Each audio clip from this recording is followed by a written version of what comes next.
Good morning, everyone. I'm Kevin Allen. I'm joined by my podcast partner, former NHL defenseman Tom Laidlaw, who played for many years with the New York Rangers and Los Angeles Kings. You also know him from the Survivor Series and from his True Grit lifestyle. He's everywhere, kind of talking about living a better life. But we're going to talk to him about hockey because that's part of enjoying a better life is enjoying the sport of hockey. Absolutely.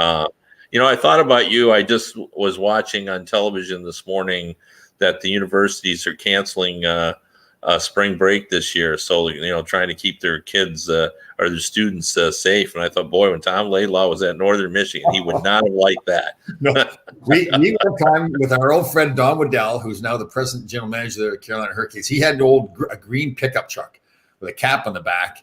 And I don't know if I told the story. And so I had separated my shoulder. It was my sophomore year. The team had gone on a road trip. They were coming back. I was going to load up the truck. There were 6 of us that were going to drive all the way from Marquette, Michigan, down to Fort Lauderdale, Florida for spring break. And in the back of the cab, there's no heat or anything like that. So the 3 guys in the back, we all had sleeping bags and everything. 3 guys in the front, all bundled up in front. And we drove all the way down to Fort Lauderdale, 35 hours driving in the car. Taking turns driving. Good heavens! I had Don Waddell had the gear shift on the 3 on the tree they call it or whatever. Oh yeah, gear shift on the stem, and I'd separated my right shoulder, so I'm driving over to the rink to meet them right at the bus, and I had to be using my left hand to try to change the gears. I pulled a little bit too hard, and I broke the gear shift right off. Oh no! So he got off the bus, and there I am standing there with this gear shift in my hand. Oh, so we grabbed a roll of hockey tape and taped it back on and drove down to Fort Lauderdale. Yeah, well, your ingenuity is impressive. Yes, thank you. My intelligence is not, but well, let's talk about the Stanley Cup final. Sure. I think both you and I thought the Tampa Bay Lightning were going to win that series, but now all of a sudden Dallas wins game 1. They've won 6 of their last 7. Are they a team of destiny? Are they the momentum team? Right. Well, I think we mentioned last time. I remember when Vegas first came in the league, and all during the year, the regular season, all during the playoffs, every time you think, come on, it's going to end here. They can't do it. They can't keep doing it.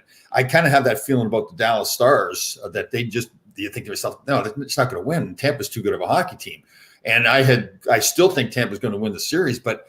After watching Dallas play, it's not just smoke and mirrors. They're really doing a good job. Like they were, like you mentioned several times, they were the best team defensively in the NHL during the regular season.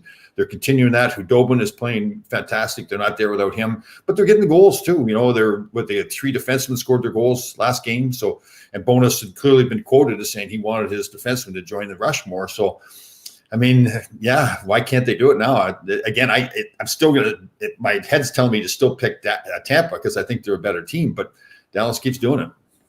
Yeah, it's interesting. They started this regular season at 1-7-1, and I looked it up this morning, and they also finished the regular season at losing 6 of their last 7.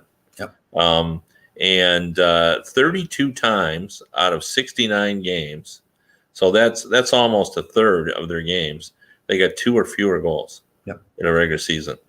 But, you look at that and you say, okay, they have no business being in the Stanley Cup final. But, then I started to think about this, and I just wrote this story.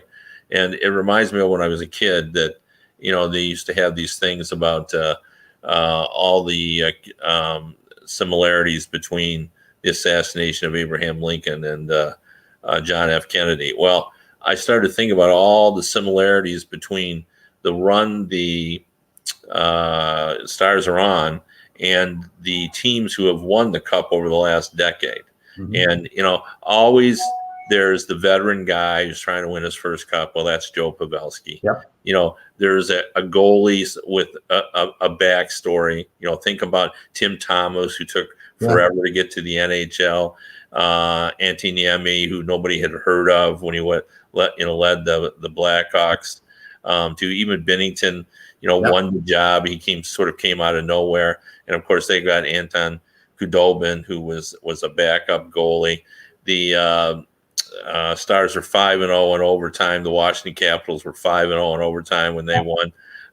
There's always the long tradition of the unknown goal scorer, Kara Vanta with with Dallas, going back to the days of John Druce and Contos, and think about Smith Pelly with Washington, coming out of nowhere. So when you look at them, not so much from what they did in the regular season, but what they're accomplishing now, there's a lot of similarities. Like, even the captain, Jamie Benn's in his 7th year.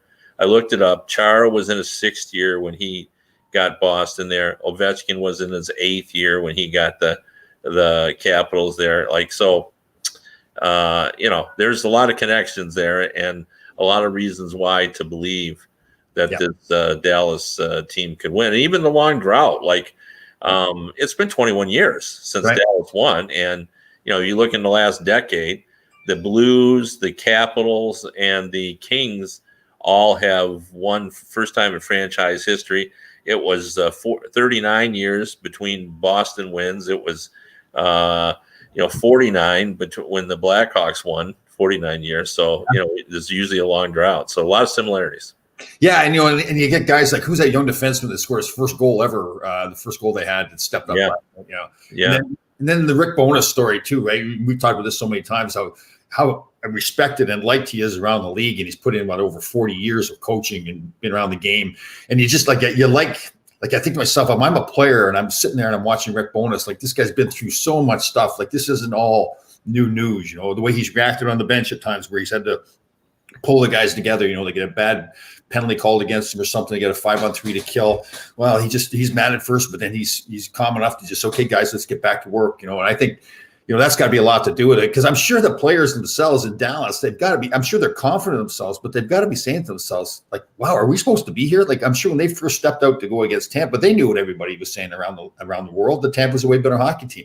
But, man, he's got them playing with a ton of confidence. They're under control. They're sticking to their process. That's the key thing. When something isn't going well, you very often want to try something different. But if you've been having success with a certain process of your game, it's that leader and the coach to say, listen, no, let's just keep with our game here, keep plugging along. And they're doing it. But Hudobin is fun to watch, too, that time, man. Like, some of the bigs, he made a glove save there. I can't remember who it was against, but, man, a great save, too. So, he's acrobatic and like Tim Thomas was. But, going back to the coaches, obviously Craig Berube came in last year mid-season, and don't forget Mike Sullivan came in December of 2015 and then won in 2000. And Barry Trotz, who you have a love affair with. I mean, he coached for 16? How many years was he in Nashville? Right, but came to Washington and figured it all out. So I mean, there's reasons to believe that the Stars could sustain this, but I think there's a lot of hockey still to be played. I don't want to jump to any conclusions here, but we make all these predictions, but it's really almost a flip of the coin half the time. There's an old name for us coming back from the past. Alan Adams. Yeah, giving me a hard time about how few goals I scored in the National Hockey League. Where did that come out of? He just popped up out of nowhere. I've messaged him a couple of times. Just so everybody knows, Alan Adams used to write for Toronto Star. Is that where he wrote? Yeah, Canadian Press. He was a longtime hockey writer, and he's still actually sort of involved. He works internationally, and these news services that are at these events like the Olympics and major tournaments. Alan runs those. He goes over, and he's been all over the world. Like, he's had as big a career after covering the NHL as he had when he was covering it. As head of the Professional Hockey Writers Association, would you consider him the grouchiest hockey writer ever? No, not at all. Oh, really? No? See, I think of Alan Adams. He and I have had a lot of fun together. Yeah, so I know. You know a different Alan Adams than I do. I like to give him a hard time because he's a grouchy little guy, but no, he's not. He's good. He's got a nice place out in Eastern Canada, and he spends the time he isn't abroad, he spends a lot of time out there as well. Right. As he's from there. So. Yes. Yep. Alan Adams, great. Good to hear from him. Yep. Let's talk a little bit about you didn't like the hit, or you did like the hit? I did like the hit. I definitely one of those cases that where a point turned back in. If anybody that saw it, was it before the first goal they scored? Yeah. I thought he did too. I thought he turned back in. And I'm surprised by that too. Like, if the guy was so close to him, he would have been better off, even for not just about getting hit, but getting out of his own zone if he just kept going up the board. So to turn back into it like that, obviously a dangerous play. You can't really fault the guy. He was right there beside him when he went to throw the hit. So, no. Yeah, it really was a dangerous play. And what magnifies it is the fact that he's so important to the Tampa Bay Lightning and he's hurting already. Yeah. So that, then we take a second look, at it. But I wanted to move off the Stanley Cup final a little bit. A story that I'm thinking about doing this week is I thought I might have some fun. And, we have so many goalies available. And I know you wanted to talk about Lundqvist. Yes. So that we'll springboard into that. And we have so many goalies available. I thought it might be fun to try to place them because I'm going to do that later in the week for a story with the teams we think that they should end up with. So I like it. Okay. Talk a little bit about Halak had something to say about Lundqvist. Hayek, the young defenseman with the Rangers. Oh, okay. Yeah, I'm kind of surprised if I'm not saying he wasn't telling the truth, but he was interviewed, I think, by a Czech newspaper and talked about how at the end when the Rangers got beat out, how Henrik Lundqvist was kind of saying goodbye to the team as if he wasn't going to be there next year. So I thought it was interesting that he brought up it. It got a lot of airtime, and the quotes did. But I'm kind of surprised that if it was confusion or not, because I would assume other players may have said that kind of stuff too. I've never heard that he had done that. Now that doesn't necessarily, maybe he's just assuming that, there's a chance he's not going to be back and he wanted to take the opportunity to say goodbye. So I don't know if it's totally, tie the two together that he's definitely not coming back. But I mean, again, Ranger management has come out and said that they will not be going with 3 goaltenders this year. So you would assume that something's going to happen there. Yeah, I think we're all operating under the assumption that he won't be back. Yeah. I've got him on my list of goalies that we've got to find a new home for. Yeah. And I actually have heard that, there was some rumors that he was going to perhaps go back to Sweden and play, but apparently that's not going to happen from what I've heard. I mean, obviously they've started, but that wouldn't preempt him from doing that. But and we got to also touch on, we've done the goal is touch on Pietrangelo in St. Louis too, right? Seems like the conversations have stopped there for new contract. Yeah, for sure. Well, let's go there before we go to the goalies. Yep. It seems like from what I'm hearing, it's Vegas or Toronto is where he would like to go.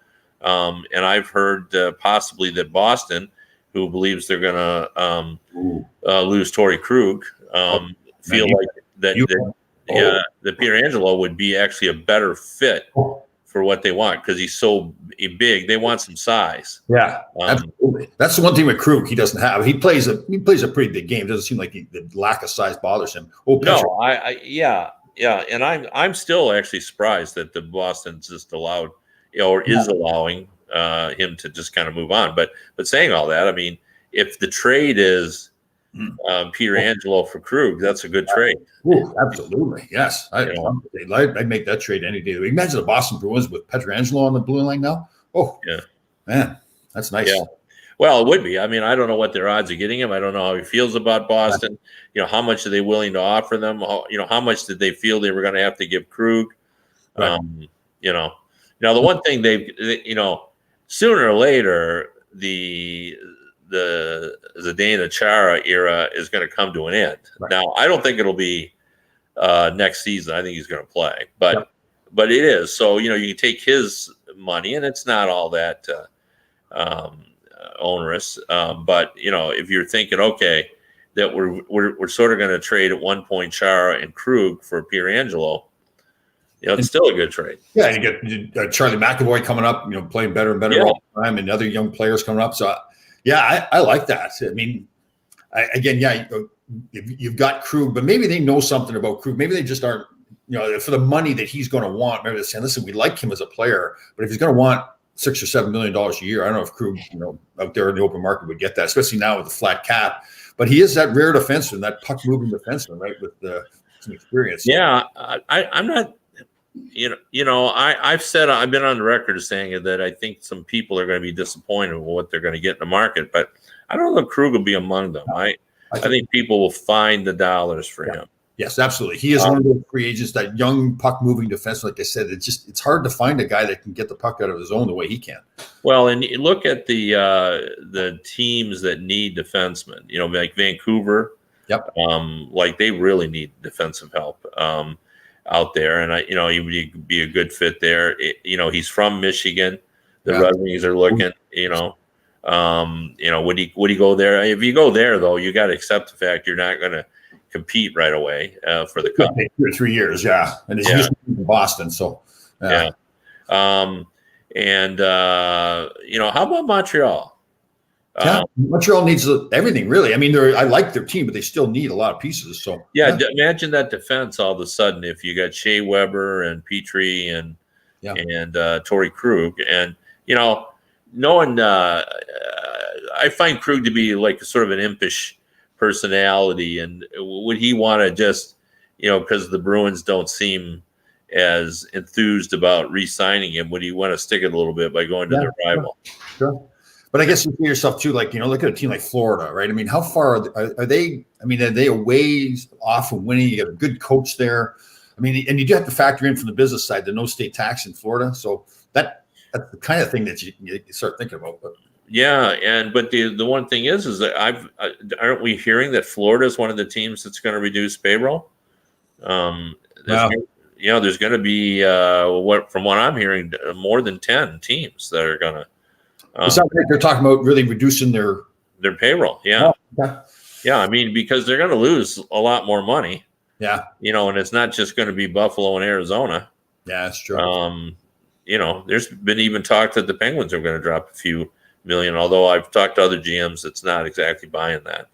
So yeah, but I mean, I guess you got to be saying, how long is this going to be in this position where the fans are not allowed in the building and we're losing revenue? I think it's going to be a while. I mean, I expect we'll see fans this season for sure.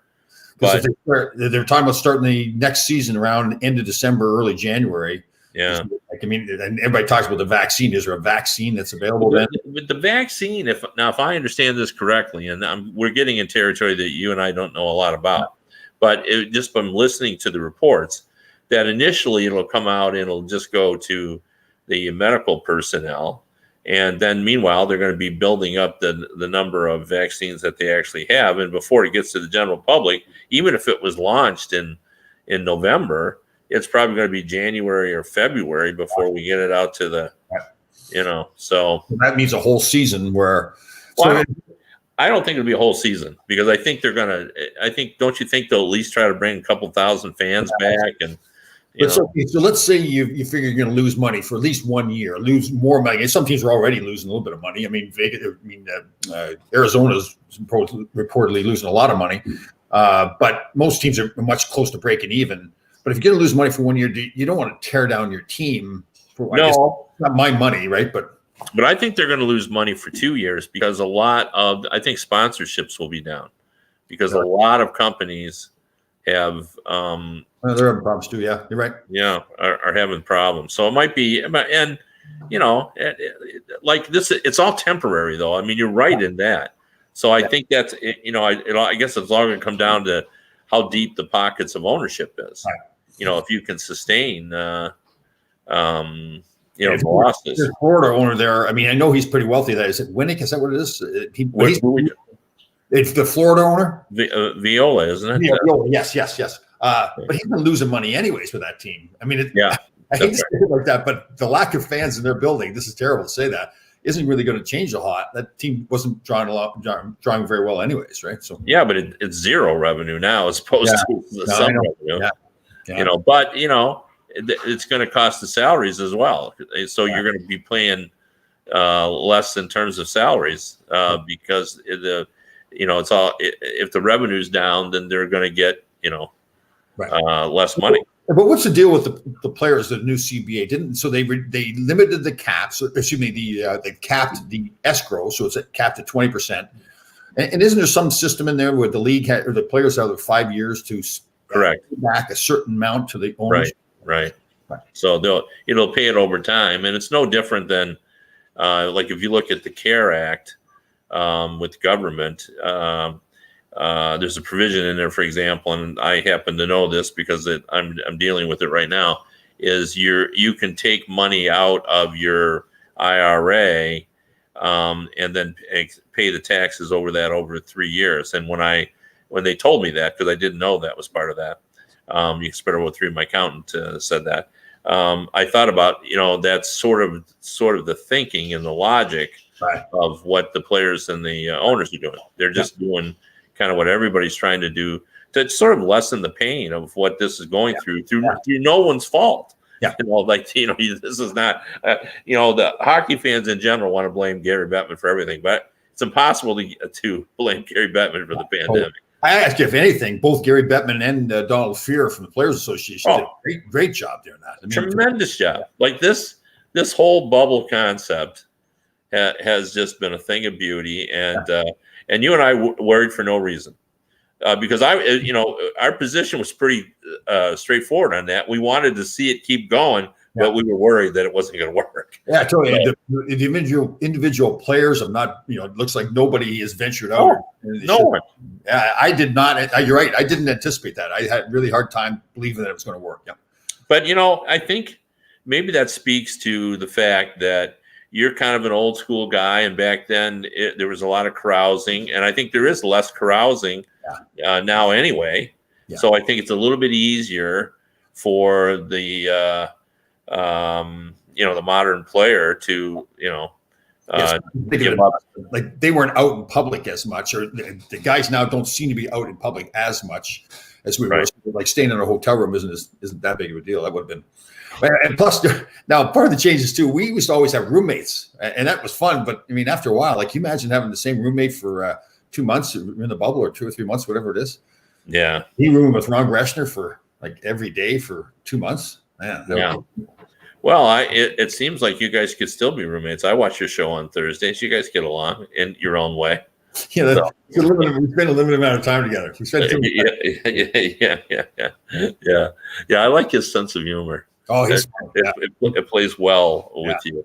We got to get him a new set of jokes. So he's always on the hair. We got to get him off the hair and like find something different material for him. So yeah, it's getting a little old for you. Yeah. I mean, we're fine with it. We're fine with our lack of hair, but it's just more like I feel bad for Ron that he's only got a couple of jokes he uses. So that's for sure. All right, let's move on back to my goalies because I want to have some fun here. I like this. Okay, all right. So let's first of all settle on where we're going to put goalies. Yep. We're going to put them in San Jose. Yeah. Because I'm pretty sure they're displeased with how it's gone with Martin Jones. Okay. We're going to put one in Calgary, for sure. Right. And I'm going to put one. Let's just for the sake of argument, because I got no idea how this is going to work out, and you don't either. Right. But let's for the sake of let's put one in Vancouver to work with Thatcher Demko, who's really the goalie. Okay. Right. And let's put one in Arizona because we think they're going to have to trade if you're going to reduce by more than 10 million, you're not going to be able to trade Phil Kessel. Man, so you're going to have to trade, your goalie, and because everybody is very interested in him. Did you put Edmonton on the list? Or need a goalie? Yeah, Edmonton for sure. Calgary, Buffalo. Yep. Yeah, we'll put Buffalo on the list, and your good friend Carolina. So they're not. What's happened with Mrazek and nothing? But I think they're looking around. I mean, don't you? You didn't win, so if you didn't win, don't you have to look up and make some decisions about whether you think? The best way to change up your team a little bit is to get a new goalie, right? But then again, if you're going to go out you want to get an upgrade in goaltender, you got to pay more for him too. And I would think that's one team that's going to want to. If some of these teams have cut their budget, I think that team would want to cut their budget too, don't they? I don't think it'd be significant. I mean, they got an owner now that's got some money, and he seems to be very committed toward trying to win. Yep. So I mean, if they cut it, I don't think they're going to cut the way that like Arizona or Buffalo or some of these other teams might. You're hearing that much stuff. I know we want to get on the goalies, but there's that much talk about cutting the budget that much? Yeah. Oh, yeah, for sure. I've heard a lot of that floating around. So now again, talk is one thing. Yeah. And we'll see what happens as they get closer, because you hit the nail on the head, and I believe this too. When it comes to it, historically, owners have overspent in the name of competition. Yeah. They've always done that. Right. But, it seems that, we've heard from people who inquired about the Arizona Coyotes job that they were told there, if you want to take this job, accept the fact that we're going to have to reduce payroll. Right. So we know that. And did they get a GM yet? Yeah, it's Armstrong. Yes. That's right. Yeah, Bill Armstrong. Yeah. Okay, but Darcy Kemper, the word on the street is that teams are calling because they know that if you're going to significantly reduce your payroll, you don't have very many desirable players. Right. You're not going to, no one's going to take Phil Kessel right at the amount of money he's earning. Sure. So Darcy Kemper 4.5, maybe Grabner at $3 million. All the free agent defense or free agent goaltenders out there, would you trade for Kemper to give up something like for Kemper? I mean, I might. I think Kemper's pretty good. It just depends on. But isn't Braden Holtby as good as Kemper? We didn't see that. No. I mean, he should be. He should be better. But he won a cup. Yeah. But you watched him play. Yeah, I know. He's one of those guys. He has had some times where he's like, wow, he's one of the top goaltenders in the league, and other times his game falls apart. Yeah. Yeah. I mean, but your point's a valid one. Yeah. It's always better to take a free agent and give up no assets. Yeah. No kidding. But especially in a year where there's a flood of free agents, and so it's that supply and demand. Those goalies aren't going to get maybe the money that they thought they were going to get. Yeah. Yeah. But I mean, you look up Darcy Kemper's numbers, and then of course the eye test. We all saw like the Coyotes were a different team when he was in net. Yeah. Sure. Like there's no doubt about it. All right. Well, where are we going to put these goalies? Where do you want to put people? Okay, I'm going to look at a Braden Holtby. Not that it matters. People say this sometimes. He's from Western Canada, and not just because there's two teams, Calgary and Edmonton, that are looking for a goaltender. But I can see like a Braden Holtby. I'm thinking of the GMs there too. Like I think like a Kenny Holland, a former goaltender. Wouldn't he say, like he kind of did this with who's the goaltender he kept bringing back all the time that he liked so much with the Red Wings? Chris Osgood, right? So Osgood wasn't always great during the regular season, but come playoff time, he was a proven winner. Right now, do you look at Holtby that way? So I'm going to put Braden Holtby with the Edmonton Oilers. I think that's a good fit. I like that too. I haven't written my story yet, but I've been thinking about Holtby, for Edmonton. But a lot will depend on the dollars. If Holtby thinks he's going to hit a home run, right, which I don't think he can. Yes. They won't be going with Holtby. So, and Kenny Holland, he's experienced, he's been around. He won't just jump at him. He'll say, listen, I'd love to have you, but here's where we can fit in financially. Right. Just wait and see if that happens. Yeah, I agree. Where are you putting Markstrom? Let's just say he's going. Markstrom's from Vancouver, so I like him too. All right. To me, I know this is a wild one, but like Steve Yzerman with Detroit, he's one of those experienced guys that said, yes, we're rebuilding. But if we can get a Markstrom at a decent price, in the history with all the great Swedish players that have been through there and Detroit and everything, Steve being a part of that. I mean, I think to myself, the one thing I want to know I've got a great goaltender in net while we're developing these young kids. So I'm going to put Markstrom in Detroit. All right. I don't even know. How old is Markstrom? Do you know the answer to this? I do not know that, but I think he's up there a little bit. He's 30. Okay. Yeah. So, that's again, we don't even know, like they could get him signed. Yeah. And then suddenly Thatcher Demko may be traded. Right. Markstrom played well for them. Right. But we're not trying to run him out of Vancouver. Fans, that's for sure. We just don't know what they're going to do there. I wonder if they know too. It's a little bit of a gamble, right? With Thatcher Demko, like he played so great, but there's not much of a body of work there to really know what you got. Well, and then you're like, you gotta like to me, and I should give you the opportunity to weigh in first, but I'll go first on this one. Just like if you're going to go with Thatcher Demko, do you go to then Vegas and say you eat half of Fleury's contract, right, and then we'll take Fleury with the idea that he's got 2 years left, and he'll be the tutor for Thatcher Demko. And he's such an incredible guy, as we all know about Fleury. He's said to be like the greatest teammate in the world, right? And maybe that's the way to go. So I'm assuming Marc-Andre Fleury's got a no trade clause in his contract. He does. So, but what is Fleury's options?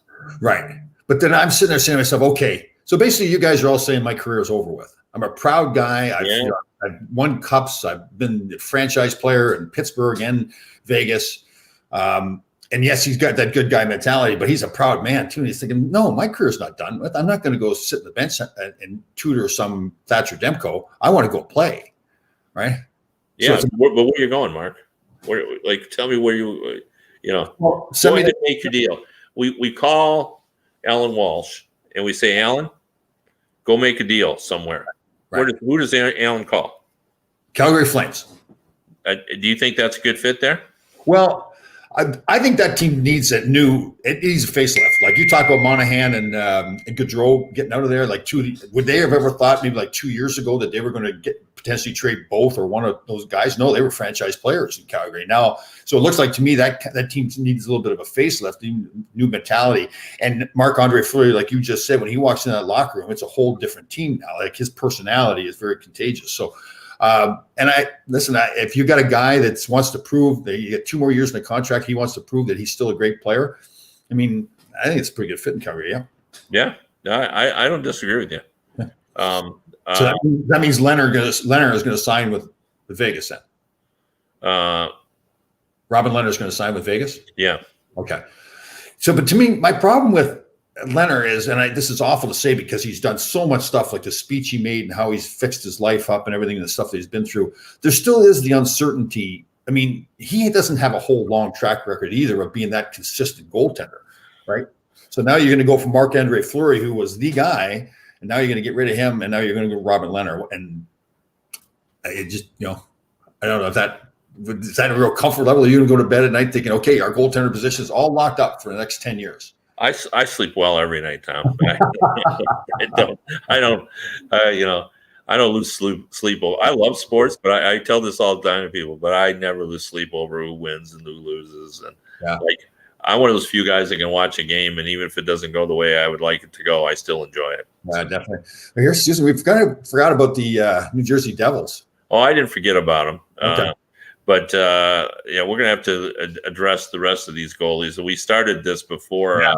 I thought we could wrap it up, but we have too much to do it. But there's a few teams we haven't gotten to that may be interested. Like we also have to decide whether we believe the Joe Sakic. I tend to believe him when he says he's going to stick with his 2 goalies, but when he sees who's available, so we'll have to talk about that. That's good negotiating too. Right? So you think if you're a free agent goaltender out there, and Joe Sakic's already said, no, we're going to stick. And then you say, well, I really want to come and play there. This team's a great team. You say, well, okay, I'll rethink it, but I'm only going to give you this, right? I would say this too about the Devils. Don't you think if they decide that they're going to re-sign Markstrom and Thatcher Demko is on the market, isn't that the perfect goalie for New Jersey? You're a young guy, grows with the team. But is he? Do we really know what Thatcher Demko is? Oh well, I mean, let's put it this way: he's a hot prospect, has been for a long time. Like people have been talking about him for the last 2 or 3 years. Right. No different than they've been talking about Hughes, and now he's part of that group. For sure, the Red Wings, you would think they'd be all over that. Yeah. As well. So I'm looking at the Devils, the Red Wings. These teams, I think the Carolina Hurricanes would be interested in Thatcher Demko. Yeah, that's true. Yeah. So it'll be interesting to see. All right. Well, it's been a good discussion as always. We'll be back later in the week. We'll continue talking about goalies. This may be the off season of the goalies because it sounds like there's going to be a lot of movement out there. And, we'll have to see how many teams are going to lower their payroll and how that's going to play into it as well. But thanks for this tonight too, right? Yes, for sure. We got Tampa Bay winning 5-1. Okay. Wow.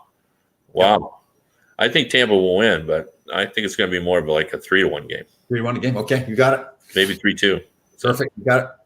All right, guys. We'll talk to you on Wednesday.